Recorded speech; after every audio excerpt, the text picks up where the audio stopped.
Good afternoon, everyone. Today I want to share with you a few of my thoughts on where I've been and why I'm here. And in the context of what it really takes to try and change the world and make a difference. And I've really pinned it down to 3 ingredients, and also something about the 4th Industrial Revolution, just because I think that's an important topic and everyone else talks about it. So when I was growing up, I often wondered, why do some people try and change the world? But even more simply, why are some people engineers? How do people become engineers? How do people become leaders or artists or scientists? And I think when you're younger, this is quite a fascinating thing. And one of the first things I thought about was inspiration. And this is something I've thought about looking backwards. But growing up, there were a number of inspirational leaders that I really looked up to. I looked up to Hillary Clinton as one of the first ladies in the US who actually tried to make a difference. And more recently, I looked up to Barack Obama. I looked up to Robert Kennedy, people who really cared about solving some of the great challenges in the world today. But I wondered, how did they get there? How does someone go from being a nobody, someone growing up in a small town, going to school, maybe struggling with their grades, to being someone who actually has the ability, has the power to make a difference? I've looked at people like Steve Jobs, people who had gone through had immediate success in their life, then also faced with difficult failure.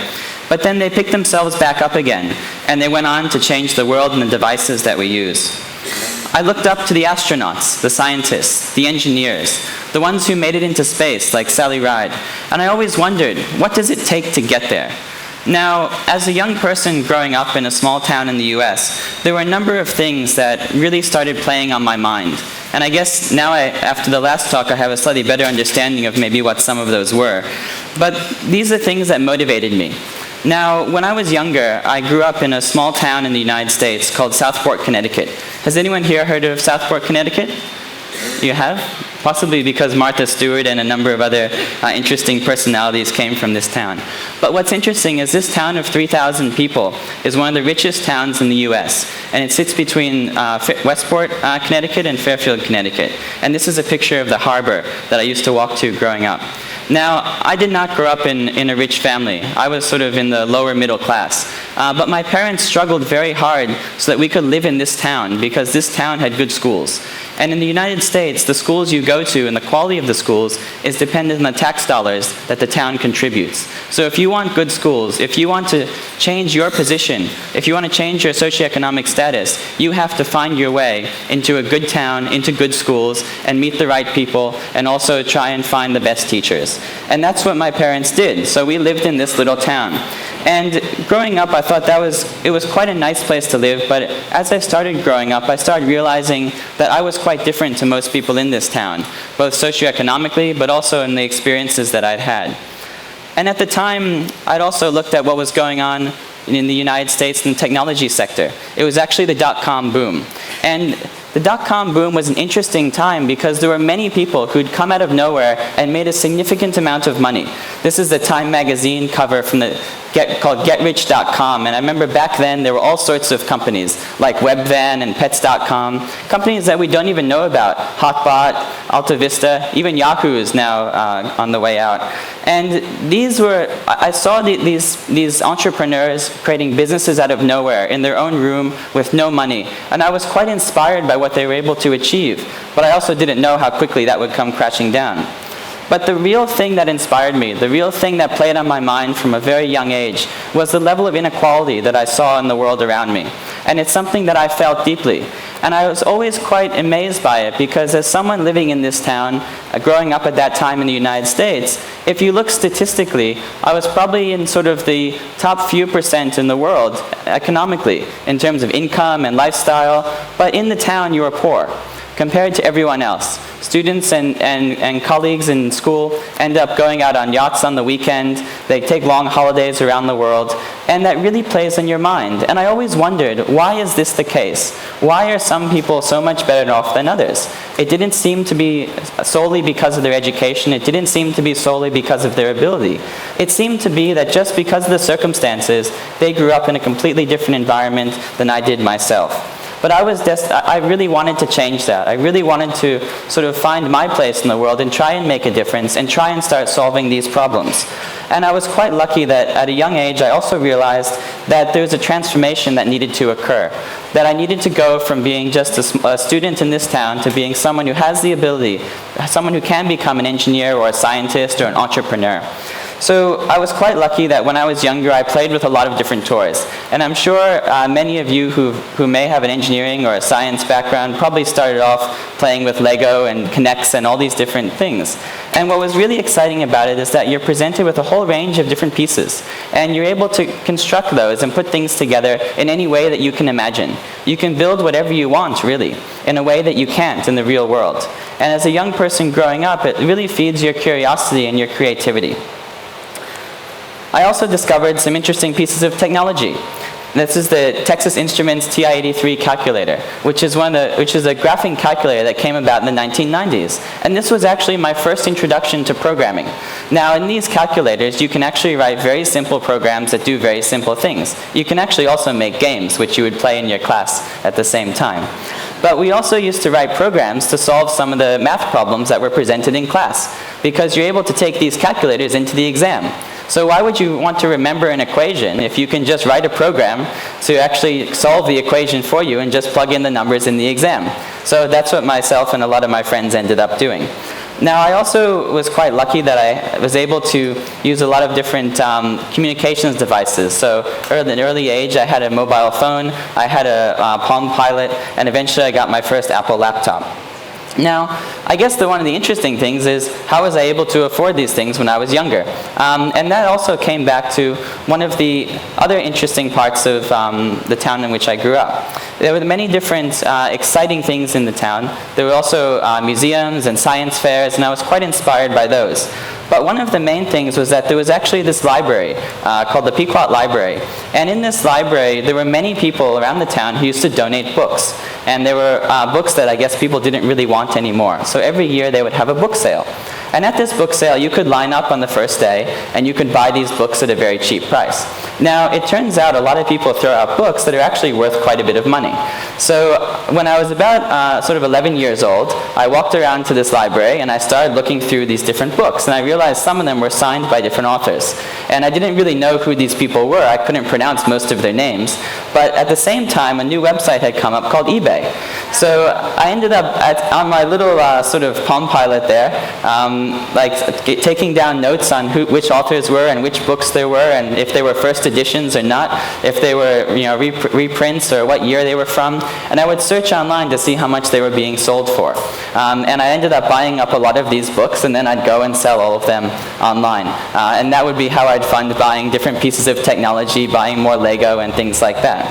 At the same time, I also realized that a lot of the students at school also were quite well off. So I ended up also buying a lot of different pieces of candy and chocolate and these kinds of things, and I would sell those at school as well. So I effectively turned the school into somewhat of a small business for myself at a very young age. Now, this was quite an exciting development for me because it meant I had a bit more freedom than I would otherwise, and I was able to actually purchase my own lunch at school, which is something I felt very proud of at 12 years old. And I guess what was interesting about all of this is that these were all learning experiences that I went through, and they happened outside of the normal sort of school curriculum.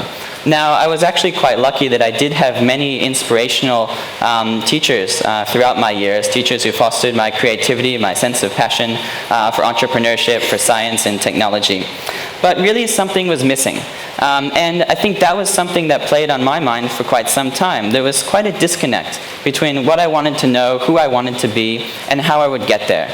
I knew that I could, get these different experiences at school, but there was still a huge gap between this young child in a small town in the US and an engineer or a scientist or an astronaut or an entrepreneur. And I was still struggling to bridge that gap, and I didn't know what it would take. At the same time, I also realized it wasn't going to happen through the exams and through the standardized testing that was occurring in school. When you want to motivate someone, when you want to inspire someone, you take them to the museum. You take them to see a speech or an entrepreneur. You take them to see a rally or an activist movement. You don't take them to an exam hall. You don't take them to a place to study for an exam, to memorize information, and to have that tested and to get a score. That's not how you motivate people to do big things or to change the way they live. And I realized that the education system doesn't really always work, but sometimes it does. And I think this is one of the interesting dichotomies that exists in the world today. We are effectively looking at the system we have, we're looking at how it transforms students, and in many ways it is not working, but for some people it's working very well. And I think I was one of those lucky people. When I moved to Australia, I ended up going to the University of New South Wales and studying computer science. And the fact that, software engineering and arts as well. But the fact that I chose software engineering was actually not a simple choice. Although I'd grown up wanting to be an engineer, wanting to be a scientist, I was personally motivated by the level of inequality that I saw around me. And I was originally planning to enroll in economics and social sciences. But then I realized that the direction the world was going required people who would be able to build and construct the technology that would actually give people the opportunity to change their lives. And I realized that maybe I could have a bigger impact by trying to build tools that enable people to pick themselves up and change their situation. So I was very lucky to study software engineering, and there I actually met a range of different people and had a number of courses that helped me transform myself into someone who was interested in technology, into someone who could create the next applications that would help solve some of the world's problems. And it was not a simple thing. And I remember in the first year of university, I wasn't really sure how I would graduate and become an engineer. Even at that point, it was still interesting and confusing to me how these fourth-year students and these graduates were able to get jobs as engineers, because I didn't really know how that transformation would occur in myself. But it ended up happening quite slowly over time as I developed my problem-solving abilities and developed my curiosity and creativity. But this is becoming more and more important, because although software engineers are in high demand, many people around the world are studying degrees and going through an education system that is not helping them achieve what they want. It's not inspiring them, it's not motivating them, and it's not transforming them. And if you look around the world, from the data we have, about 44% of all the jobs in Australia could be automated with existing technology. That's not if we invent something new. That's if we apply what we have today to all of the industries in which people work. About 44% of people could lose their job. And at the same time, youth unemployment is higher than it ever was before at 11%. But more important than that, about 28% of people who've graduated with a university degree aren't actually using that degree to the benefit of the society. In fact, many of them don't see the value and the need or the use for what they've learned. Now, how is it possible that we ended up in this situation? And even when you look at what's occurring around the world and all of the talk about exciting new technology and advancements, we are still struggling with the delayed impact of the third industrial revolution. The idea that we can still automate jobs that people currently find value in. And one of the challenges is that the skills required for all the jobs that we talk about in the future are the same skills required for many jobs today. Very little has actually changed in what we want from people. We want critical thinkers, we want problem solvers, we want artists, we want scientists, we want people who can make decisions and to manage people and to design new products and services. But this is quite a challenge to do. And one of the ways that we've looked at this problem is by trying to change the style in which education is delivered. Most people look at school and they see people studying and they take exams. But that entire system was designed for a time when we didn't have access to information, when you couldn't take out your phone and have access to all the information and all of the solutions and problems and challenges that society has faced for the past, few millennia. When you were younger, and even when I was growing up and going to school, we had to learn how to use a card catalog. And going to the library to find information was quite a challenge. But now you don't have to do that. There is no reason why you should try and memorize all of the world's knowledge in the hope that you need it one day on a job. Because no one is going to hire you as an engineer or a doctor or a scientist and say, put down your computer, like turn off your phone. I need to know how to operate on this person. And you have to use your memory. That does not happen. Even for engineers, we have access to many different tools. And now it's about trying to work out where the information you're receiving is actually accurate. trying to differentiate fact from fiction, trying to solve problems creatively with the tools that we have with the fewest resources available. These are the challenges that we need to solve, and these are the skills that we need our graduates to have. And from what we see, those only come from people who've been through an education where they're actually trained to construct their own knowledge, to build on things they know, to solve problems in groups of people, and to solve problems in teams, and to work with others to help each other out. It's that sense of community in which we actually learn. It's not through exams or books or just reading in a solitary environment. And it's that creativity that we have to try and foster. The fact that you, on your own these days, you can now access a range of different courses from anywhere around the world. You can draw things, you can create things, you can share them. That wasn't something I was able to do when I was growing up.